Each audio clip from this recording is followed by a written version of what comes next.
I've been coming to this conference for over a decade. It's one of my favorite places to be. And it's not just the conference. The conference is always great. The people and the level of commitment, the volunteerism, the passion is something that I thrive on. So yeah, I'll come here as long as I'm invited. It really is wonderful to see just how strongly represented in the Passenger Safety Task Force membership you guys are at each year's conference. The fact is that the task force and its membership has been going strong, not just today, but so many days and years. In fact, for a quarter century almost.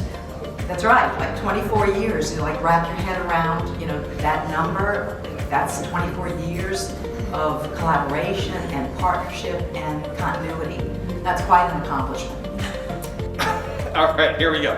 Okay, we're going to talk a little bit about Nuna, and who here has never seen a Nuna or even know what a Nuna is? Anybody? Come on, that's all right. Okay, when I started with Nuna 12 or 13 years ago, why is this thing recording me? All right, we have subtitles too. Guess I better be careful what I say, because now it's going to be in writing. That's interesting.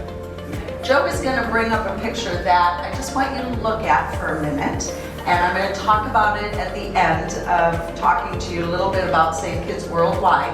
But when you look at this picture, I want you to look at, again, you're looking at the eyes as the eyes of a technician, what you are seeing in this picture. Okay, and this is for all of us to remember our why. We started doing the research based on children that were seated in the lap-only seatbelts in a center seating position in the early 2000s. We understood even back then that children as big as 10-year-olds, 12-year-olds, and some 14-year-olds did not have adequate protection with that lap-only seatbelt. Big old round of applause for you. That's you. Makes a difference. When you go home tonight and your head hits the pillow, know that you made a difference. And she talked about that. You are saving lives, so kudos. It's a rotating convertible seat. So if it's a convertible seat, a child can ride rear facing and forward facing only. You cannot use a seat in a booster mode. So only forward facing and rear facing. The rear facing weight limits of this seat is 4 to 40 pounds. And they want you to stay that 1 inch on the top of the seat as far as height. So it starts at a very low weight limit. So that's really good. Our classes, we make sure that they are forever meeting the national standards and above. And so that the technicians have the best experience that they can and what we call class to curbside. So we want to prepare you to be ready curbside. And so with that instructor team, I'd like you to come forward. Your instructor of the year is Miss Alisa.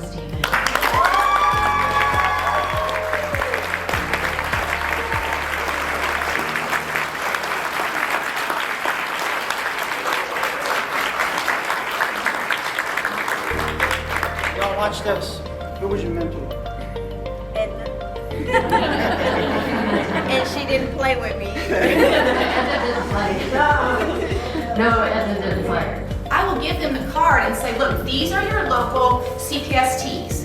If you have a problem, call them. Some of them will have never seen this seat, some of them will, but at least it's someone that you can reach out to locally. And so you don't know how many times I had to reprint those pages because things change.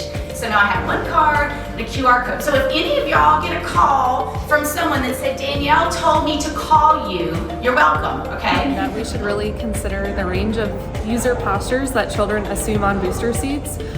From what you guys see in the field and what we see in our research, we know that children can assume slouch postures on boosters, which may have suboptimal crash outcomes. So I think that's one thing we want to be on the lookout for when we're assessing fit of boosters for kids on the field today.